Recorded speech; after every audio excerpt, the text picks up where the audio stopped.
Nous voici, paroissiens de Villiers, Boulangis et Crécy-la-Chapelle, autour de notre évêque, unis à tous les auditeurs de France Culture, pour célébrer le sacrifice de Jésus-Christ, signe par excellence du pardon et de l'amour de Dieu pour chacun de nous. Puisse cette heure être un moment privilégié de grâce qui nous aidera à mieux aimer notre Dieu, mais aussi nos frères de la terre dans leur généreuse avancée vers la réconciliation. Au nom du Père et du Fils et du Saint-Esprit, la paix soit avec vous. Qui suis-je pour refuser de pardonner, alors que j'ai tant à me faire pardonner? Comme le serviteur de la parabole, j'implore ton pardon, Seigneur.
Que Dieu Tout-Puissant nous fasse miséricorde, qu'il nous pardonne nos péchés et nous conduise à la vie éternelle.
Prions le Seigneur.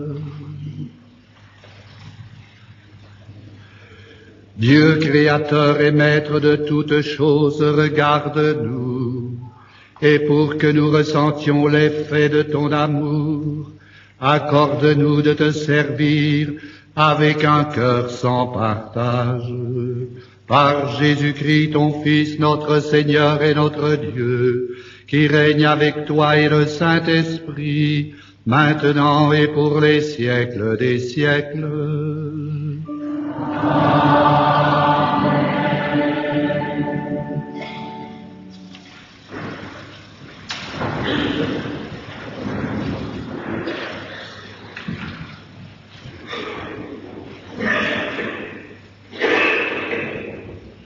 Lecture du livre de Ben Sirac le sage.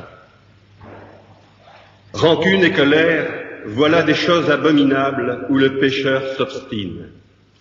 L'homme qui se venge éprouvera la vengeance du Seigneur. Celui-ci tiendra un compte rigoureux de ses péchés. Pardonne à ton prochain le tort qu'il t'a fait. Alors, à ta prière, tes péchés seront remis. Si un homme nourrit de la colère contre un autre homme, comment peut-il demander à Dieu la guérison? S'il n'a pas de pitié pour un homme son semblable, comment peut-il supplier pour ses propres fautes? Lui, qui est un pauvre mortel, il garde rancune. Qui donc lui pardonnera ses péchés? Pense à ton sort final et renonce à toute haine. Pense à ton déclin et à ta mort, et demeure fidèle au commandement. Pense au commandement et ne garde pas de rancune envers le prochain. Pense à l'alliance du Très-Haut et oublie l'erreur de ton prochain.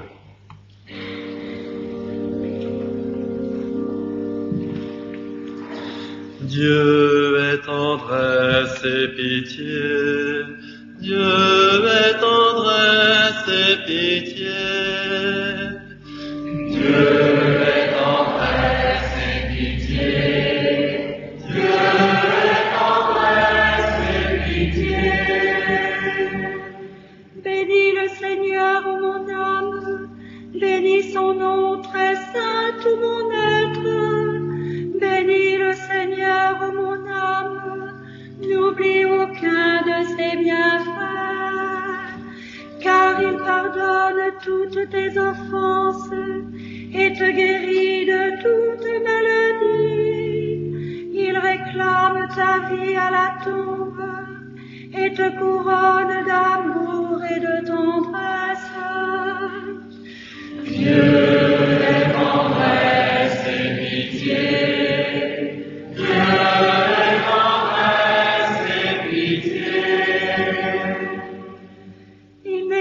Toujours en procès, ne maintient pas sans fin ses reproches. Il n'agit pas envers nous selon nos fautes, ne nous rend pas selon nos offenses. Comme le ciel domine la terre, fort est son amour pour qui le craint. Aussi loin qu'est l'Orient de l'Occident, il met loin de nous nos péchés. Dieu est tendresse et pitié. Dieu est tendresse et pitié.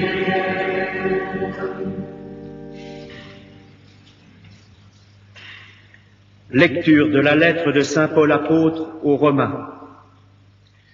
Frères, aucun d'entre nous ne vit pour soi-même et aucun ne meurt pour soi-même. Si nous vivons pour le Seigneur. Si nous mourrons pour le Seigneur. Dans notre vie comme dans notre mort, nous appartenons au Seigneur. Car le Christ, s'il a connu la mort puis la vie, c'est pour devenir le Seigneur et des morts et des vivants.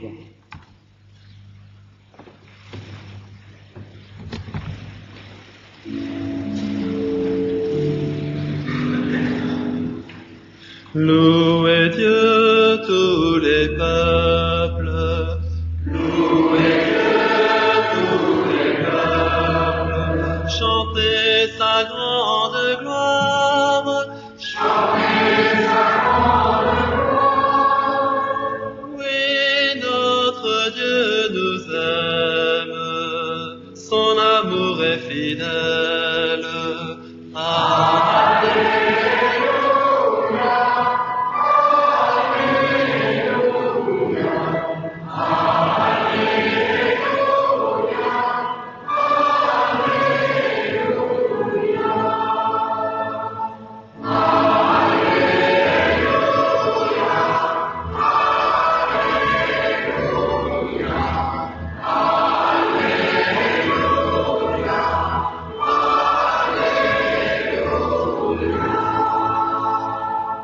Chantez le Seigneur par des hymnes, car il a fait des merveilles. Chantez le Seigneur terre entière.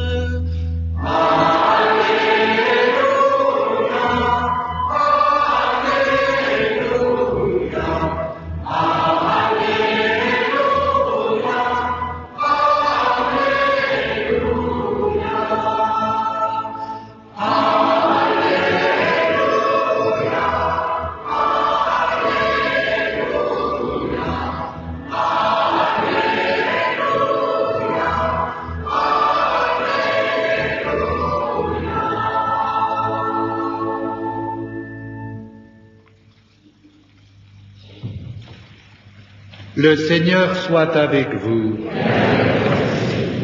Évangile de Jésus-Christ selon saint Matthieu.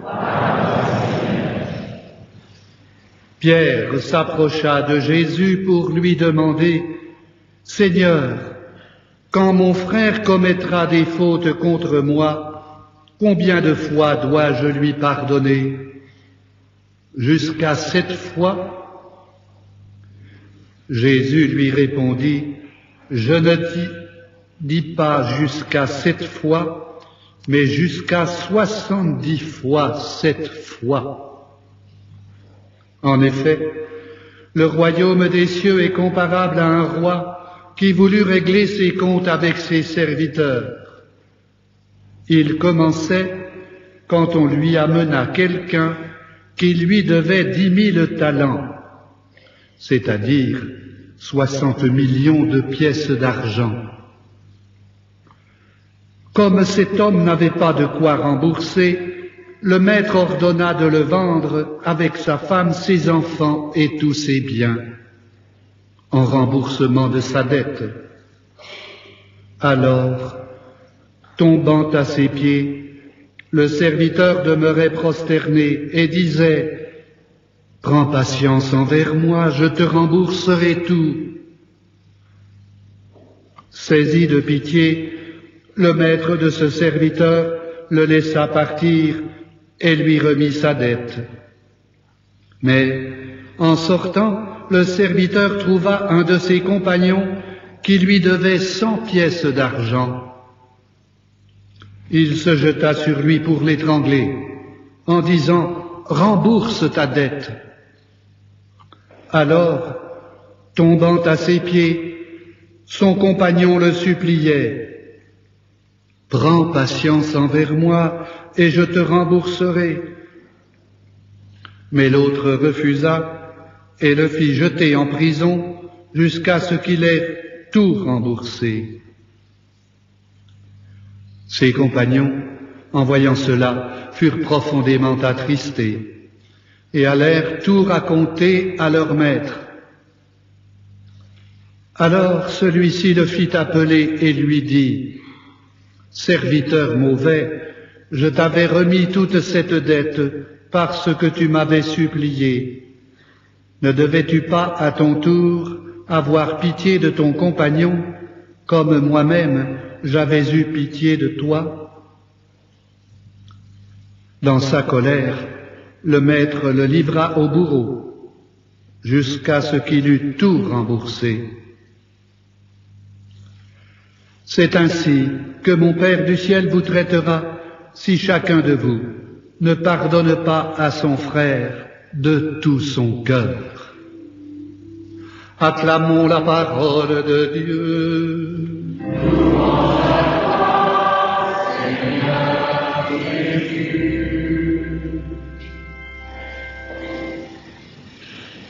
C'est Monseigneur Louis Cornet, l'évêque de Meaux, qui va prononcer l'homélie de ce 24e dimanche.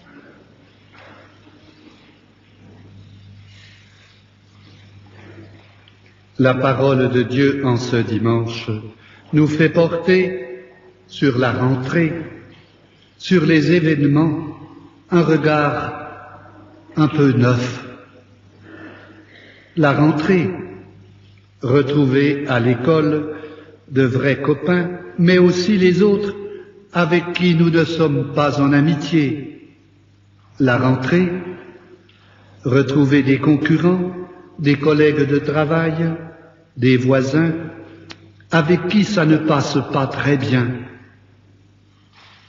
L'immense bonne volonté déployée au moment d'une rentrée se complète heureusement par des réconciliations voulues ou imprévues. Mais toutes les réconciliations et les pardons ne vont pas de soi. Et pour les croyants et ceux qui les aiment, il faut méditer avec soin la parole de Dieu proclamée aujourd'hui. Les relations évoquées dans la parabole de Jésus sur le royaume ont deux volets. Le roi d'abord, qui nous montre la pitié, la miséricorde, et puis celui qui nous montre l'absence de miséricorde et la rigueur de ceux qui n'ont pas compris le geste du roi. Et pourtant Jésus appelle au pardon du roi sans condition ni limite. Ce pardon sans limite était de rigueur dans les propos de Sirach le sage. Pardonne à ton prochain le tort qu'il t'a fait, alors à ta prière tes péchés seront remis. Dans la prière de Jésus, nous aimons nous-mêmes faire cette demande. Pardonne-nous nos offenses, comme nous pardonnons aussi à ceux qui nous ont offensés. Dans la société où nous vivons, le pardon est-il plus difficile qu'à d'autres époques supposées plus chrétiennes? Tous les pardons que vous donnez et que vous recevez ne s'affichent pas. Parfois pourtant, nous recevons le témoignage émouvant de quelques pardons. Jean-Paul II va pardonner à son meurtrier jusque dans la prison. Dans un tribunal de notre pays, cet homme et cette femme pardonnent à l'assassin de leur grande jeune fille. Et le pardon qui grandit dans ces pays du Proche-Orient, dont le ciel a contemplé Jésus en sa vie terrestre. Et combien d'autres exemples faudrait-il encore citer? Tous répondent à un appel évangélique. Ces pardons célèbres et ceux plus anonymes qui ennoblissent nos propres vies font-ils le poids devant les violences, les mensonges des États, des couples, des politiques, ces mensonges de la vie sociale? On ne se passe rien, me disait un ami.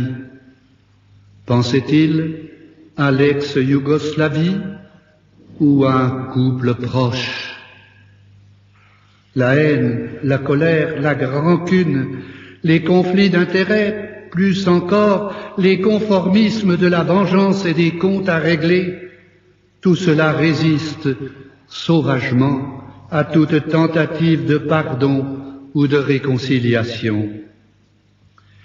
Quelle dimension doit donc prendre le pardon pour rétablir des relations d'estime, de paix, de respect, d'amour entre les hommes pour opérer un retournement dans les relations en société. Le pardon est-il possible à l'homme? Pas à l'homme seul, mais depuis que Jésus, le Saint, comme Dieu est saint, habité par l'Esprit Saint, désigné par son Père du ciel comme son Fils bien-aimé, a montré jusqu'où le pardon pouvait aller.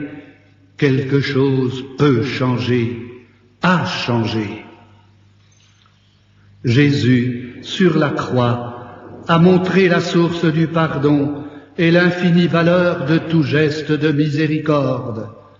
Père, pardonne-leur, ils ne savent pas ce qu'ils font. Le pardon est à la mesure du Père.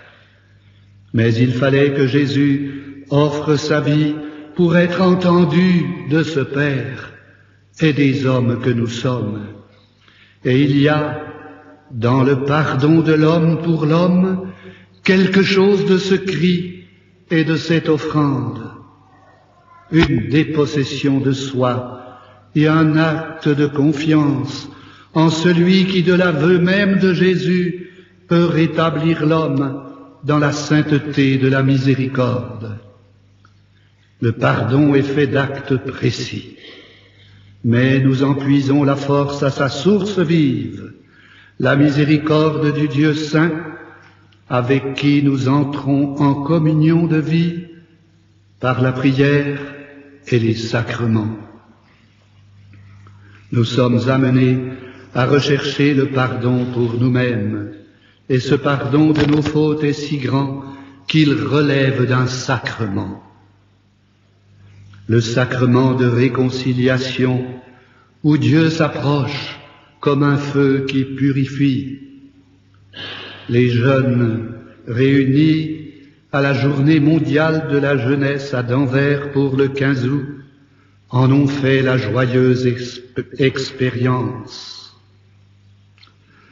En confessant nos péchés, nous nous établissons dans la sphère du pardon, qui est le mode nécessaire des relations à Dieu et à nos frères. Et ce mode de relation, il faut le communiquer, le rayonner, il faut l'annoncer et le vivre dans la société, dans les États, dans les écoles, dans les entreprises, dans les conseils pastoraux, les communautés et les couples. Nous avons commencé la célébration de l'Eucharistie en nous installant dans ce monde du pardon. Nous avons imploré la pitié de Dieu, et cela était possible, puisque nous faisons mémoire en cette Eucharistie de cette heure où Jésus a crié pitié pour les hommes en s'offrant à son Père. C'est la messe du pardon, du rachat, de la rédemption, du salut, la messe où nous puisons ce ressort de toute relation humaine, le pardon et son corollaire, la réconciliation. Tout à l'heure, sans doute, nous nous donnerons le signe de la paix, de l'amitié, de l'unité, que ce geste prophétique nous aide à nous convertir à la nécessité du pardon et du pardon, quoi qu'il en coûte, par amour. Que le pardon soit toujours avec vous. Le Sanhédrin a obtenu ce qu'il voulait. Jésus est entre ses mains. Mais le problème, quant à ses conclusions, demeure entier. Le pouvoir religieux en Israël a été dépossédé par les Romains de la possibilité de mettre à mort les condamnés. Il faudra donc aller s'humilier devant le procureur de l'Empire, le convaincre d'entériner une condamnation dont son scepticisme habituel ne comprendra certainement pas le sens. Les anciens étudient entre eux toutes les tactiques possibles.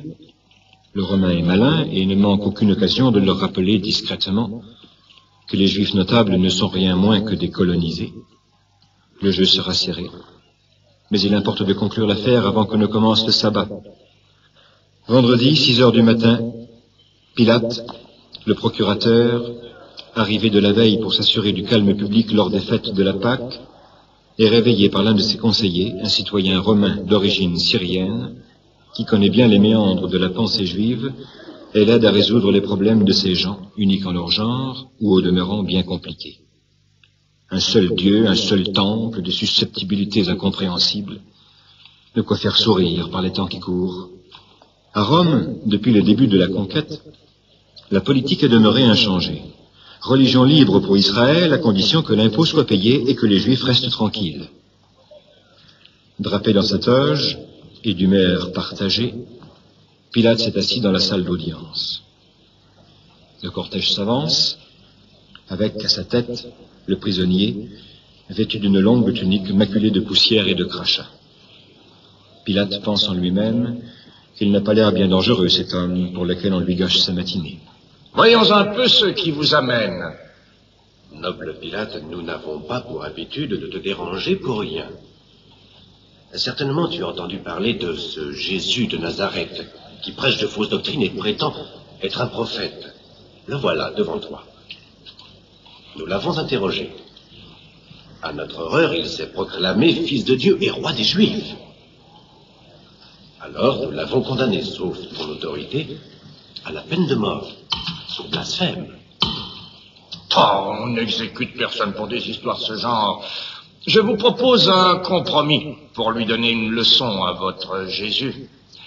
Pour le calmer, je vais le faire fouetter par les argousins. Après, vous en ferez ce que vous voudrez. Mais de peine de mort, pas question. Mais enfin, Seigneur, il s'est qualifié de roi des Juifs.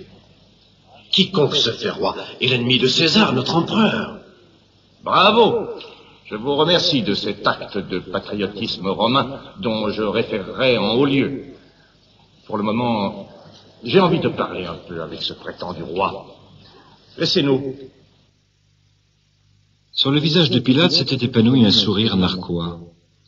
Ces vieux renards du Sanhédrin sont bien tels qu'il les avait toujours jugés, des hommes capables de toutes les bassesses pour arriver à leur fin. Il fallait leur rendre cette justice. Le coup de la fidélité à César était bien trouvé. Mais voyons un peu le prisonnier. Ainsi, tu es le roi des Juifs. Dis-tu cela de toi-même, ou d'autres te l'ont-ils dit de moi? Entendons-nous bien, je ne suis pas juif, moi. Je ne veux en aucune façon entrer dans vos problèmes. On t'a conduit ici ligoté. Alors, qu'as-tu fait? Mon royaume n'est pas d'ici. Si je faisais partie des rois de la terre, mes serviteurs auraient combattu pour moi, et personne n'aurait pu m'emprisonner. Donc, tu es roi? Oui, je suis roi. Je suis né. Je suis venu dans le monde pour rendre témoignage à la vérité. Quiconque est de la vérité, écoute ce que je dis. Vérité, vérité. Belle parole et beau débat. Une question, si tu permets. La vérité, qu'est-ce que c'est? Jésus n'a répondu. Mais la conviction du procurateur est désormais sans faille. Ce Nazaréen est un illuminé, un spirituel exalté, que quelques coups de fouet feront redescendre sur terre. Il serait injuste d'envoyer à la mort un pauvre homme de ce genre, ou alors, dans ce maudit pays de Palestine, les Romains pourraient passer leur journée à organiser des exécutions. On a conduit Jésus dans un recoin de la loggia du palais. Pilate parle avec Festus, le Syrien. Dis-moi comment sortir de ce guêpier. Ce Jésus est tout ce qu'on voudra, sauf la canaille qu'on veut qu'il soit. Alors, que faire? L'affaire est délicate. Mais voyons, si je me souviens bien, à l'occasion de la Pâque, pour contenter les Juifs, n'as-tu pas pour habitude de gracier un condamné à mort? La voilà, la solution. Tu as raison. Mais oui, je vais faire comme cela. Je leur donnerai le choix entre le Nazaréen et cette crapule de Barabbas. Tu sais, ce bandit qui a bien 5 ou 6 cadavres sur la conscience. Les Juifs ont l'esprit tordu, mais pas au point de préférer un assassin à un prédicateur de pacotille. D'une pierre, je fais 2 coups. Je me débarrasse d'une affaire épineuse et ma femme me laisse tranquille. Il y a un instant, tiens, avant que tu n'arrives, elle est venue me raconter un songe dans lequel une voix lui disait qu'il valait mieux pour moi ne pas toucher à ce Jésus. Garde! Conduisez ce prisonnier dans la cour du quartier et fouettez-le selon la coutume. Puis amenez-le-moi.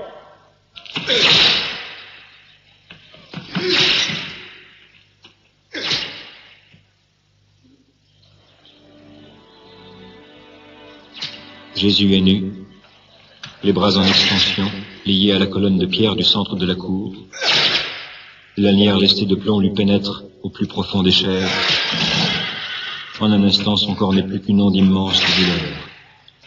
Il gémit doucement et s'effondre. Quand il revient à lui, les sarcasmes des soldats l'assaillent. Majesté, nous te présentons nos hommages. Mais il te manque le manteau de pourpre. Marcellus, va donc chercher la couverture à chevaux. Oui, la rouge. Nous allons habiller le roi. Un roi sans couronne, ça n'existe pas. Nous allons t'en mitonner une, mon gaillard, dont tu te souviendras. Il y avait près du foyer éteint un buisson d'épines sèches qui servait à allumer le feu.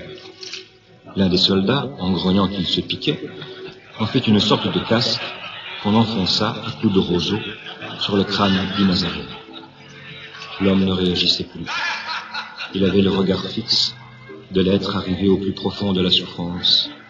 On le poussait, on le faisait tourner comme une toupie.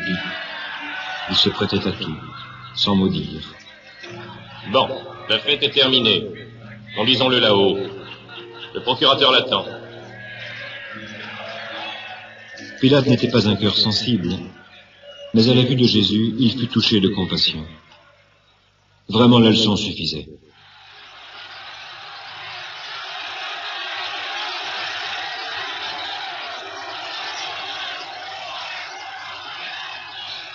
Dehors, en face de la tribune, la foule s'était massée, nerveuse. Peuple d'Israël, voici l'homme. Je l'ai interrogé. Il a été fouetté. En lui, je n'ai trouvé vraiment rien de répréhensible. Alors dites-moi, que dois-je faire de lui? La foule a été travaillée par les agents du Sanhédrin qui ont distribué quelques pièces d'argent. Contre Jésus, cette foule n'a rien de précis, à part le fait que maintenant il a perdu. Il n'est plus rien. Alors celui-là ou Barabbas, peu importe. Pour montrer la bonté de Rome, je vais comme chaque année libérer un condamné. Vous avez le choix entre Barabbas et Jésus, dit le roi des Juifs.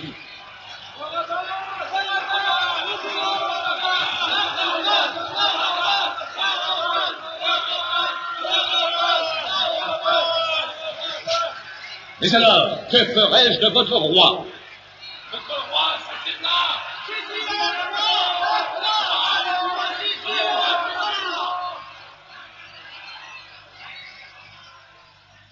Pilate a compris. La foule, une nouvelle fois, veut ce que veulent ceux qui l'ont acheté. Pour le Romain, c'est le débat de conscience.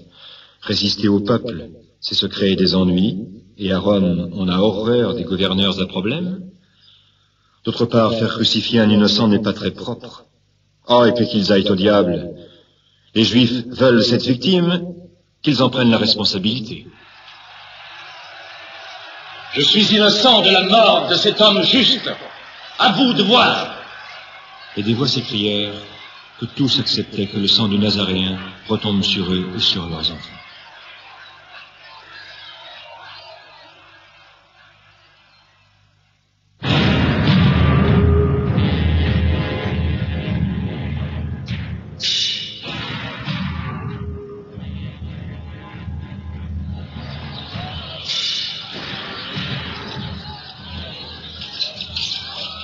On a lié sur les épaules de Jésus le madrier sur lequel on le clouera dans 1 heure. Le temps nécessaire pour parcourir la distance qui sépare le palais de Pilate de la colline du Golgotha, où sont plantés en permanence les pieux des exécutions.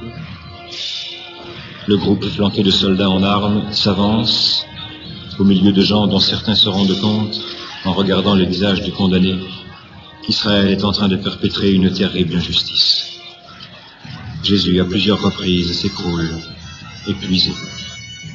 Des coups de plat de glaive l'obligent à se relever. De temps en temps, on lui accorde une minute de repos. Sa tête tourne, et il voit à peine la femme en larmes qui a essuyé son visage maculé de sang et de crachats. Des pleureuses le regardent en sanglotant. Filles de Jérusalem, ne pleurez pas sur moi. Pleurez plutôt sur vous et sur vos enfants. Car on ira de vous. Malheur à celles qui ont enfanté pendant ces jours-là. Si on traite ainsi le bois vert, qu'adviendra-t-il du bois sec? Arrivé sur le Golgotha, on enleva à Jésus sa tunique, et à grands coups de maillet, on le cloua sur une croix. Il avait à sa droite un voleur et un autre à sa gauche, crucifiés comme lui. Au-dessus de sa tête, Pilate avait ordonné que soit affichée l'inscription « Jésus de Nazareth, roi des Juifs ». Les notables du Sanhédrin avaient protesté, mais le procurateur n'avait rien voulu savoir. Une façon pour lui de montrer qu'il n'était pas dupe et entendait rester maître de la situation. Les instructions étaient de ne laisser s'approcher personne des condamnés. Cependant, le centurion qui commandait le détachement ne crut pas devoir interdire aux deux femmes et au jeune homme qui s'étaient avancés de venir tout près de la croix. C'est sa mère et deux de ses amis, chuchota une voix. De fait, Marie se trouvait là, le visage ravagé, les yeux secs d'avoir trop pleuré, soutenue par Jean et par Marie-Madeleine, celle dont Jésus avait dit que Dieu lui pardonnait tous ses péchés car elle avait beaucoup aimé. La respiration du Nazaréen se faisait de plus en plus haletante. Des crampes atroces lui paralysaient les membres, et le sang goutte à goutte coulait de ses plaies. Après s'être soulevé un instant, à l'aide du taquet de bois qu'il avait sous les pieds, transpercé de clous, il dit à sa mère, « Femme, Jean sera désormais ton fils. » Jean, mon ami, regarde-moi. Elle est maintenant ta mère. Vers 3 heures de l'après-midi, le ciel se mit à se couvrir, et un vent violent commença à souffler sur Jérusalem et toute la Judée. Les ténèbres tombèrent sur la ville sainte et dispersèrent les badauds qui se sentirent pris d'une peur panique. Du haut de la croix, Jésus poussa un cri, dans lequel il exprimait la nuit qui peu à peu envahissait son âme. « Mon Dieu! Père! Pourquoi m'as-tu abandonné ?» Seuls les rafales de vent lui répondirent. Alors, il sut que sa fin était proche, pour réaliser jusqu'au bout les Écritures. Il murmura. « J'ai soif. » Il y avait près du rocher une jarre remplie de vinaigre. Un des soldats trempa dedans une éponge, qu'il planta au bout d'un roseau, et l'approcha des lèvres du condamné. Jésus la toucha à peine, et dit dans un souffle de voix,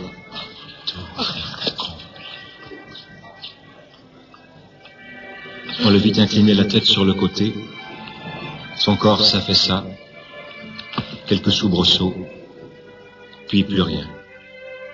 La mort avait vaincu. Le centurion qui avait assisté à l'événement ne put s'empêcher de dire, vraiment, cet homme était fils de Dieu.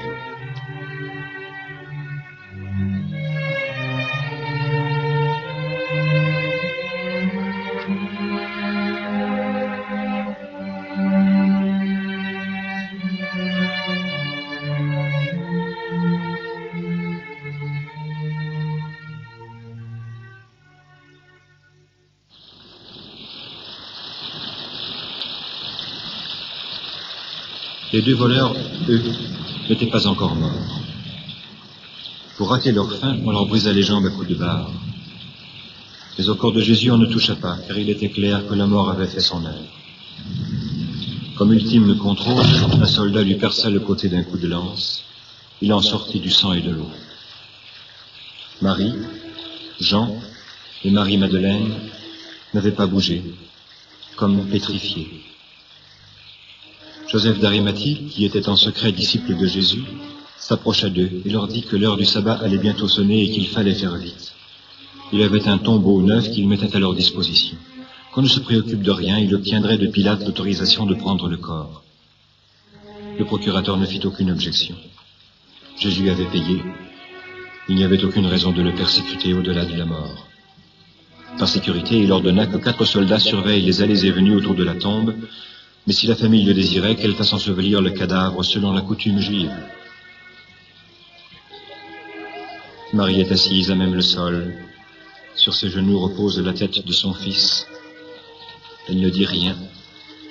Et quand, avec délicatesse, on l'écarte du corps pour pouvoir l'embaumer sommairement avant de l'envelopper dans le linceul, elle ne réagit même pas. Marie est prise dans un discours intérieur, un dialogue secret éclairé par la foi nue. Est-elle arrivée ici au bout du chemin? Ou demain sera-t-il éclairé par une lueur d'espérance? Elle a dit oui à tout jusqu'à ce jour. Elle dit oui aussi à cette mort, même si son âme est en pièces, même si son cœur ne trouve aucun lieu où se reposer. Vieillard du temple, comme tes paroles furent vraies, un glaive de feu est là, présent, qui brûle la mère du crucifié. La pierre a glissé dans sa rainure avec un bruit sec. Le petit groupe s'est attardé un instant, alors que doucement la nuit se met à tomber. Dans les maisons proches s'allument déjà les lampes du sabbat. N'est-il pas de la nature de la vie de continuer au-delà des ruines, des destructions et des morts? Qui s'occupe encore à Jérusalem du prophète Jésus? Quelqu'un n'est-il pas ricané alors qu'il s'épuisait de douleur sur sa croix? Il paraît qu'il a sauvé des tas de malheureux. Pourquoi ne se sauve-t-il pas lui-même? 3 ans d'amour et de pardon. Et au bout, l'échec lamentable. Les 11 apôtres se sont repliés dans une maison amie. Le mot d'ordre est ne pas se faire remarquer, redevenir des gens tout à fait comme tout le monde, s'immerger dans la foule indifférente, demain sera un autre jour. Le corps de Judas continue de se balancer au bout d'une corde dans le champ du potier. Personne n'a voulu le toucher de peur de se souiller. Sur le visage bleui, attaqué déjà par les insectes, une horrible expression de terreur. Les pièces d'argent, prix de la trahison, gisent dans l'herbe sèche, dérisoire.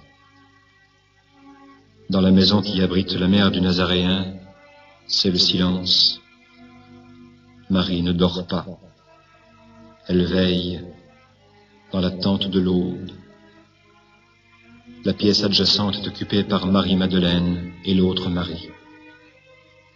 Elles non plus ne se sont pas assoupies. Brin après brin, elles ont trié des aromates et les ont glissés dans des sacs de chanvre. Elles attendent le premier jour de la semaine pour compléter l'embaumement du corps de Jésus. Dans leur esprit, une inquiétude.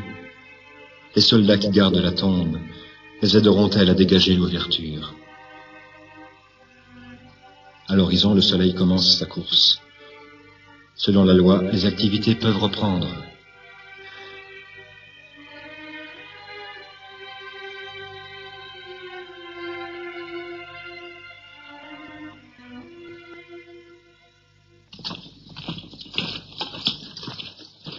Sur le chemin qui conduit au tombeau, appartenant à Joseph d'Arimathie, 3 femmes se hâtent.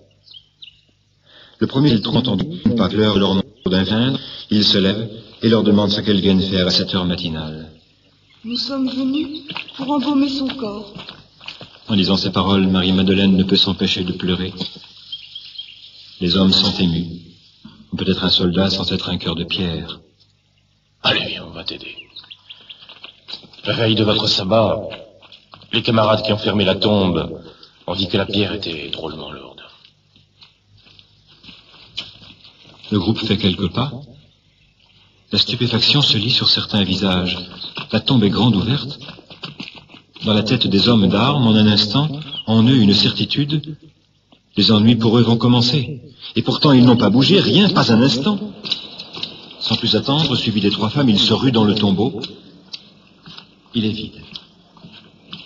Les linges sont là, mais de corps, pas de traces. Marie-Madeleine sort, angoissée. Elle ne sait où donner de la tête. Les larmes lui brouillent le regard. À 2 pas d'elle, elle aperçoit une silhouette. Le jardinier, sans doute. N'est-ce pas toi qui as pris le corps de mon Seigneur? Il a disparu. Et nul ne sait où on l'a mis. L'homme, tout d'abord, ne répond rien. Marie-Madeleine est à genoux, suppliante, désespérée. Alors s'élève une voix qu'elle saurait reconnaître entre des milliers d'autres. Cette voix lui dit son nom. Marie. L'univers chavire, c'est lui, c'est Jésus. Elle l'a vu mort, il est vivant. Elle veut s'agripper à lui, mais il contient son enthousiasme. Ne me touche pas, car je ne suis pas encore retourné vers mon Père. Mais va trouver mes disciples et dis-leur, je vais monter vers mon Père, votre Père, vers mon Dieu et votre Dieu. Marie-Madeleine est comblée, ses pieds ont des ailes. Des gens surpris la voient traverser la ville essoufflée, sans prendre aucune précaution. Elle va frapper à la porte de la maison dans laquelle sont cachés les 11. À travers les interstices, on la reconnaît. Il est ressuscité. Il est ressuscité. Il m'a parlé et il m'a dit de venir vous l'annoncer. Il est ressuscité? Qui est ressuscité? Le Maître, le Seigneur. Je le vois à votre façon de me regarder. Vous ne me croyez pas. Non, vous ne me croyez pas. Et pourtant, souvenez-vous, n'a-t-il pas dit aux pharisiens, détruisez le temple, et en 3 jours, je le reconstruirai? C'était de son corps qu'il parlait. Pierre est ébranlé. Marie-Madeleine est une femme, mais pas de ces demi-folles qui racontent n'importe quoi. Il fait un signe à Jean et tous deux, enveloppés de leur manteau, courent vers le tombeau. Pas de doute, le corps n'est pas là. Ils s'en retournent, l'esprit rempli d'interrogations. Les demandes fusent. Eh bien, c'est vrai. Le corps du maître a disparu. Chacun se perd en suppositions. Puis tout à coup, une impression, le sentiment d'une présence familière, d'une présence amie. Jésus se trouve au milieu d'eux et leur dit: La paix soit avec vous. Oui, c'est bien moi. Je ne suis pas un fantôme. Vous voyez mes pieds et mon côté transpercé. Puis il disparaît. De nouveau, la joie s'est installée dans le cœur des disciples. Le seul Thomas, qui n'était pas là, ne veut rien entendre. Il est prêt à parler d'illusion collective. Tant que je ne verrai pas dans ses mains la trace des clous, tant que ma main ne touchera pas son côté, je ne croirai pas. Quelques jours plus tard, en un instant, la même présence, toutes les portes et fenêtres étant fermées. La paix soit avec vous. Viens donc ici, Thomas, et fais ce que tu désires faire pour croire vraiment à mon retour au milieu des miens. Alors Thomas, ému jusqu'au plus profond de son être: Tu es mon Seigneur et mon Dieu.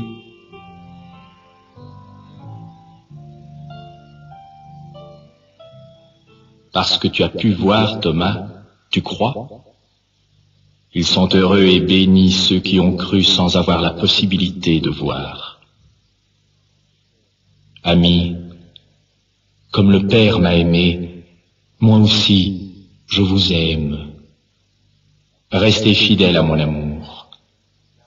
Si vous gardez mes commandements, vous serez fidèles. N'ai-je pas agi ainsi avec mon Père? Je lui ai obéi dans les plus petites choses et je demeure dans son amour. Le commandement qui me tient le plus à cœur est celui-ci. Aimez-vous les uns les autres, comme je vous ai aimés. Maintenant, vous le savez, il n'y a pas de plus grand amour que de donner sa vie pour ceux qu'on aime. Peut-être n'avez-vous pas compris tout ce que les Écritures ont révélé de moi. Mais sous peu, je vous enverrai un consolateur, l'Esprit Saint qui vous fera comprendre tout. Toute puissance m'a été donnée au ciel et sur la terre. Allez, et de toutes les nations faites des disciples. Baptisez-les au nom du Père et du Fils et du Saint-Esprit. Apprenez-leur à garder tout ce que je vous ai enseigné. Et moi, je suis avec vous tous les jours jusqu'à la fin des temps.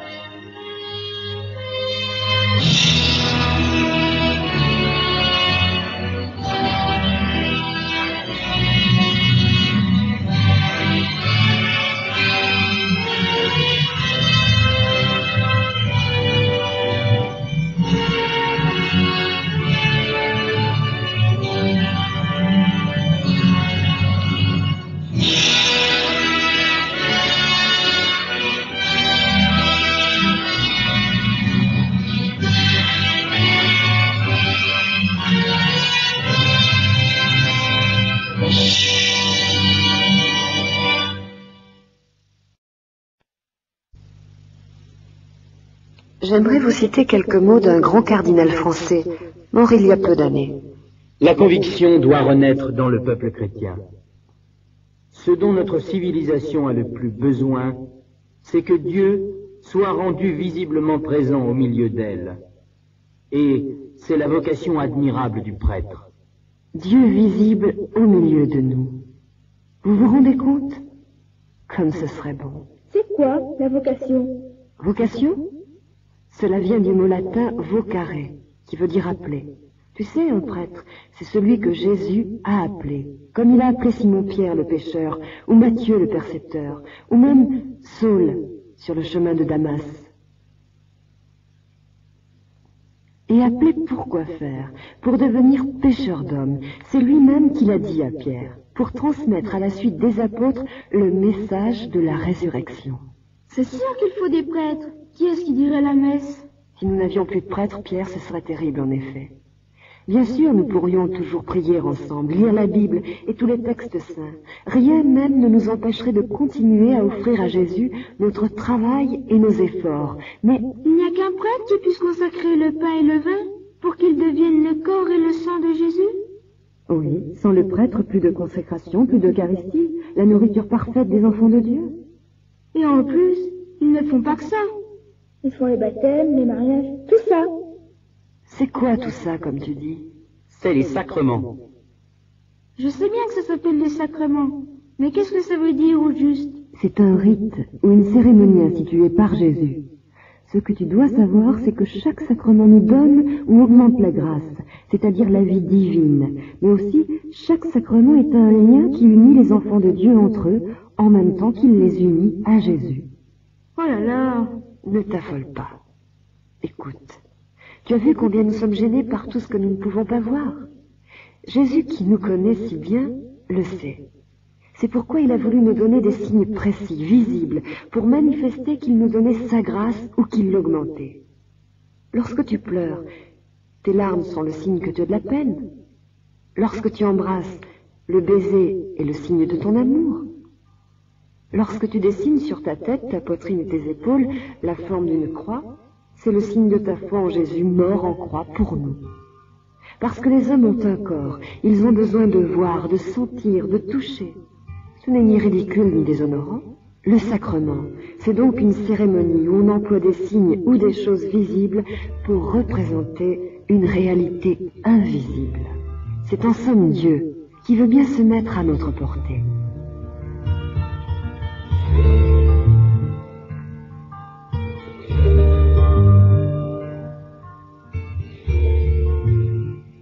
Je ne vous reparle pas de la grâce. J'espère que vous savez toujours ce que c'est. La vie de Dieu. Mais oui, sa vie surnaturelle, son secours, son aide particulière. La grâce particulière dont nous avons besoin. Vous connaissez pratiquement déjà plusieurs sacrements, n'est-ce pas? À commencer par le premier que nous recevons. Le baptême. Il y a aussi l'Eucharistie. Moi, j'ai été confirmé, et je crois qu'il y a 7 sacrements. Voyez comme Dieu est bon. Il jalonne notre existence de sacrements. Le baptême, la pénitence, l'Eucharistie, la confirmation, le mariage, ou l'ordre et l'extrême-onction. Ça fait 7. Je les ai comptés. Mais en tout cas, j'ai rien compris. Rien compris? J'espère que tu exagères. Commençons donc par le début. Le baptême. Ça, bien sûr. C'est lui qui nous enlève le péché originel. Tu sais aussi depuis peu qu'il nous fait par là même entrer dans l'église de Jésus. Généralement, ce sont les parents du petit bébé qui désirent qu'il les rejoigne dans l'église, le plus vite possible, après sa naissance. Le parrain et la marraine sont là pour s'engager à la place de leur filleul et aider ses parents à le guider vers Jésus. Mais tu assisteras peut-être au baptême d'un adolescent ou même d'une grande personne. Que c'est beau de voir un homme de plus découvrir Jésus. Sans doute pour se convertir, c'est-à-dire tourner sa vie tout d'un coup vers Jésus. A-t-il de tout son cœur cherché? Jésus ne l'a pas forcé. Il était libre. Probablement aussi, il a rencontré des chrétiens qui ont su par leurs paroles et par leurs actes lui montrer le chemin de Jésus. C'est fête dans l'église, vous savez, un jour de baptême. Mets dans tes mains un peu de joie, mets dans ton cœur un peu d'amour, mets dans tes yeux un peu de vie. Viens partager et chanter avec nous. Mets dans tes mains un peu de joie, mets dans ton cœur un peu d'amour, mets dans tes yeux un peu de vie. Viens partager et chanter avec nous. Même si tu connais la peur, la solitude, si l'amour attendu ce soir ne viendra pas, même si tu connais la peur, l'incertitude, sais-tu que quelque part on a besoin de toi. Mets dans tes mains un peu de joie, mets dans ton cœur un peu d'amour, mets dans tes yeux un peu de vie. Viens partager et chanter avec nous. Mets dans tes mains un peu de joie, mets dans ton cœur un peu d'amour, mets dans tes yeux un peu de vie. Viens partager et chanter avec nous. Si l'instant est trop long, c'est trop long et le doute, et si tu ne sais plus ni comment ni pourquoi, et si tu ne vois plus où t'emmène ta route, sois sûr que quelque part on a besoin de toi. Mets dans tes mains un peu de joie, mets dans ton cœur un peu d'amour, mets dans tes yeux un peu de vie. Viens partager et chanter avec nous. Mets dans tes mains un peu de joie, mets dans ton cœur un peu d'amour, mets dans tes yeux un peu de vie. Viens partager et chanter avec nous. Sur le même bateau, nous y serons la voile. Le temps est incertain, qu'importe, on est tous là. Tu accrocheras bien ton cœur à une étoile. Regarde, c'est devant, on a besoin de toi. Mets dans tes mains un peu de joie, mets dans ton cœur un peu d'amour, mets dans tes yeux un peu de vie. Viens partager et chanter avec nous. Mets dans tes mains un peu de joie, mets dans ton cœur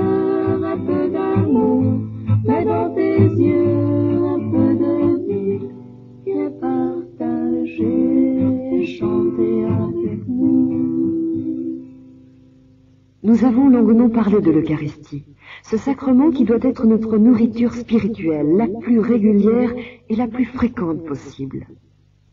Quant à la confirmation, savez-vous ce que c'est? Mais c'est notre Pentecôte. Naturellement, c'est le sacrement qui doit, à l'âge où déjà nous grandissons, faire de nous des chrétiens plus forts, plus éclairés, plus missionnaires. Missionnaires chacun selon nos moyens, bien sûr. Mais surtout, n'oubliez pas que les apôtres priaient lorsqu'ils ont reçu le Saint-Esprit. Souvenez-vous de Salomon, de la Sainte Vierge et de tous les grands saints. La grâce, il l'a demandé. Vous verrez que même lorsqu'on demande peu, Dieu donne beaucoup. Mais pourquoi nous forcerait-il à recevoir sa grâce si nous n'en avons pas envie? Vous êtes un peu jeune pour que nous nous attardions sur 3 autres sacrements, mais il nous faut savoir tout de même que le mariage donne la grâce particulière dont les époux auront besoin tout au long de leur vie commune. L'ordre, on pourrait dire qu'il fait d'un homme un apôtre à part entière, qui pourra vraiment représenter Jésus sur la terre pour les rendre vivants. C'est le sacrement qui accorde aux prêtres le pouvoir de Jésus pour donner les sacrements aux fidèles. Enfin, le sacrement des malades donne à ceux qui sont en danger de mort la grâce et la force d'affronter la souffrance et la mort. Et le 7e sacrement, alors? Le 7e, dans le désordre, va nous donner l'occasion de nous replonger dans un passage de l'Évangile. Une parabole. Vous savez, ces histoires inventées par Jésus. Oh oui, raconte. Un homme avait 2 fils. Le plus jeune dit à son père, « Père, donne-moi la part de fortune qui me revient. » Et le père leur partagea son bien. Je la connais. Il a tout dépensé bêtement. Et il a fini par être très malheureux. Et même il avait si faim qu'il aurait bien voulu manger la nourriture des cochons qu'il gardait. Puis, rentrant alors en lui-même, il se dit, « Combien de serviteurs de mon père ont du pain en surabondance? Et moi, je suis ici à périr de faim. Je veux partir, aller vers mon père et lui dire, « Père, j'ai péché contre le ciel et envers toi. Je ne mérite plus d'être appelé ton fils. Traite-moi comme un de tes serviteurs. » Et il partit et alla vers son père. Tandis qu'il était encore loin, son père l'aperçut et fut pris de pitié. Il courut se jeter à son cou et l'embrassa tendrement. Le fils lui dit, « Père, j'ai péché contre le ciel et envers toi. Je ne mérite plus d'être appelé ton fils. » Et le père dit à ses serviteurs, « Vite, apportez la plus belle robe et l'en revêtez. Mettez-lui un anneau au doigt et des chaussures aux pieds. Amenez le veau gras, tuez-le, mangeons et festoyons, car mon fils que voilà était mort et il est revenu à la vie.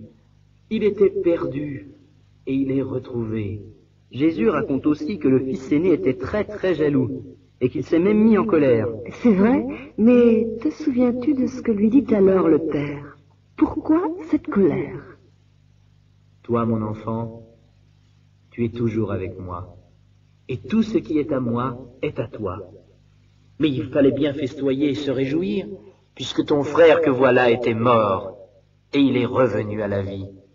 Il était perdu, et il est retrouvé. Qu'est-ce qui vous a le plus frappé dans l'histoire de Jésus? L'aîné a toujours été sage, mais le second, il a fait des tas de bêtises. Oui, mais quand il est rentré, son père n'était pas fâché. Pourtant, il lui a tout raconté, toute la vérité, sans lui dire que ce n'était pas sa faute. C'est tout juste si le père n'a pas l'air d'aimer plus fort le plus méchant. C'est bizarre tout de même. C'est une drôle de fête, comme pour un baptême. Ce qui me paraît curieux, c'est la dernière phrase. Il y tient, Jésus. Il l'a dit 2 fois. Ton frère que voilà était mort et il est revenu à la vie.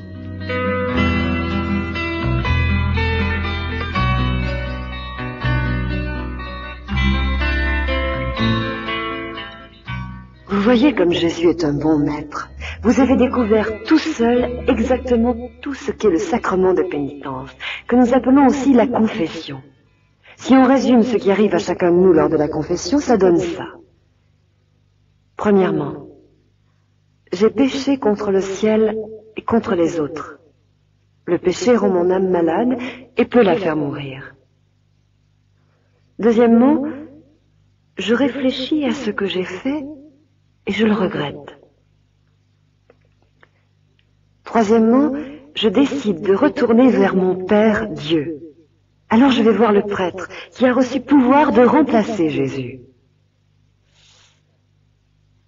Quatrièmement, je lui avoue tout, sans rien lui cacher, sans avoir peur puisque c'est comme si je parlais à Jésus. Je lui promets d'essayer de faire mieux à l'avenir. Cinquièmement, le prêtre a reçu de Jésus le pouvoir de m'absoudre, c'est-à-dire d'effacer mes péchés et de me donner en même temps la grâce qui soutiendra mes bonnes résolutions. Sixièmement, alors je suis guéri. Je reviens à la vie et c'est grande joie comme pour un baptême, car il y aura plus de joie dans le ciel pour un seul pécheur qui se repent que pour 99 justes qui n'ont pas besoin de repentir. Je ne sais pas si c'est la joie au ciel, mais moi, j'ai remarqué une drôle de chose. Ça m'embête toujours d'aller me confesser, parce que finalement, je fais toujours les mêmes péchés. Ça me gêne. Mais alors, en sortant, je suis drôlement content. Je n'arrive même pas à comprendre tout à fait pourquoi. Sois sûr que c'est la joie d'avoir enfin retrouvé ton Père. Et si tu veux bien relire cette magnifique parabole, vois comme à chaque ligne déborde la bonté du Père. Tu vois, je n'ai rien inventé quand je vous dis depuis le début de notre histoire de ne jamais oublier que la bonté de Dieu, notre Père, est infinie.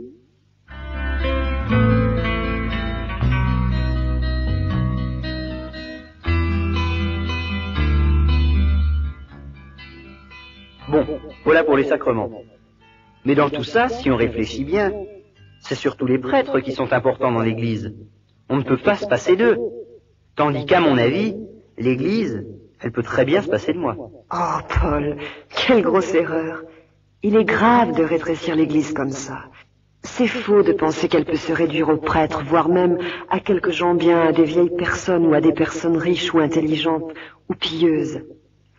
Notre cardinal français disait encore « C'est la masse des hommes, la foule des pauvres, en esprit, en argent ou en piété, qu'il faut garder à Jésus, ou lui gagner. Ce n'est pas pour rien qu'on appelle l'Église catholique. Cela veut dire l'Église universelle, l'Église pour tout l'univers. » Mais écoute donc Saint Paul, il t'expliquera mieux que moi. C'est le même et unique esprit qui distribue ses dons à chacun comme il lui plaît. Qu'est-ce qu'on va faire maintenant? Nous avons été baptisés pour ne former qu'un seul corps. En tout cas, il y a encore plein d'autres choses dont on n'a pas parlé. Esclaves en effet, ou hommes libres. Si on voulait, on en aurait si jamais le pied fini. disait je ne suis pas la main, que vous sachiez que cette je ne histoire fais de donc salut pas se partie poursuit. du corps, Elle continue? en ferait-il moins partie pour cela?